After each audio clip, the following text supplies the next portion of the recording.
Guys welcome back to our YouTube channel TFI ముచ్చట్లు. Friends, ఈరోజు వచ్చేసరికి మనమైతే return of the dragon movie గురించి అయితే ఇన్ డీటెయిల్గా అయితే మాట్లాడుకుందాం. సో ముందుగా వీడియోకి వెళ్ళే ముందు please like share and subscribe to our YouTube channel. Friends, ముందుగా సినిమా గురించి చెప్పుకోవాలంటే అర్జెంటుగా వెళ్ళిపోండి సినిమాకి, ఎందుకంటే అంత బాగుంది. నాకైతే పర్సనల్గా అయితే చాలా నచ్చింది. నేనైతే ఎక్స్పెక్టేషన్స్ ట్రైలర్ ఏం చూడకుండా అయితే వెళ్ళాను అనమాట. ఫుల్లీ సాటిస్ఫై అయితే నచ్చాను. రిటర్న్ ఆఫ్ ది డ్రాగన్ దానికి కూడా ఒకటి ఉంటుంది అనమాట. టైటిల్ కూడా చాలా నీట్గా ఎక్స్ప్లెయిన్ అయితే ఉంటుంది. So return of the dragon ఎందుకు పెట్టారో కూడా మీకు ఇంటర్వ్యూలో అయితే తెలుస్తుంది అనమాట. సో చాలా బాగుంటుంది. యూనిక్ కాన్సెప్ట్ అనమాట. కాన్సెప్ట్ చెప్తే మీకు లైక్ స్పాయిలర్ లాగా అవుతుంది అనమాట. సో మూవీ చూస్తేనే మీకు తెలుస్తున్న స్పాట్ ఏంటో అవన్నీ. బట్ మూవీ అయితే నాకైతే చాలా బాగా నచ్చింది. ఎస్పెషల్లీ హీరో యాక్టింగ్ కూడా చాలా అంటే చాలా బాగుంది.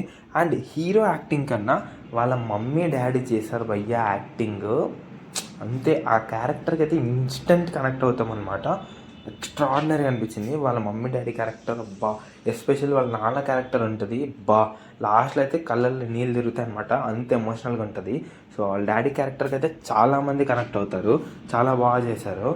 అండ్ హీరోయిన్స్ విషయానికి వచ్చేసరికి అయితే స్పాయిలరే, కానీ ఆల్రెడీ మీరు చూసుంటారు అనుకుంటున్నాను. సో 3 హీరోయిన్స్ అయితే ఉంటారు. అండ్ ముగ్గురు అయితే చాలా బాగా యాక్టింగ్ చేశారు. అండ్ లాస్ట్ హీరోయిన్ ఎవరో నేను చెప్పను. So middle okay, but Anupama Parameshwara looks చాలా అంటే చాలా బాగున్నాయి లుక్స్ మాత్రం. అండ్ యాక్టింగ్ వైజ్ తెలిసింది, వింటేజ్ అనుపమని చూసినట్టయితే అనిపించింది అనమాట. అండ్ ఫ్రెండ్స్ తోటి కామెడీ సీన్స్ కూడా అయితే వర్కౌట్ అయ్యాయి. అండ్ కామెడీ కూడా బాగుంటుంది. అండ్ ఇంటర్వెల్లో ఒక చిన్న ట్విస్ట్ తోటి అయితే ఎండ్ చేస్తారనమాట. అక్కడైతే ఫ్యూజ్లు ఎగిరిపోతాయి. అండ్ సెకండ్ హాఫ్ కూడా అదే స్కేల్ అయితే తీసుకెళ్లారు. అండ్ మీకు ఎక్కడ ల్యాగ్ అనిపించదు, ఇంకా కొంచెం ఫాస్ట్గా వెళ్ళినట్టు అనిపిస్తుంది.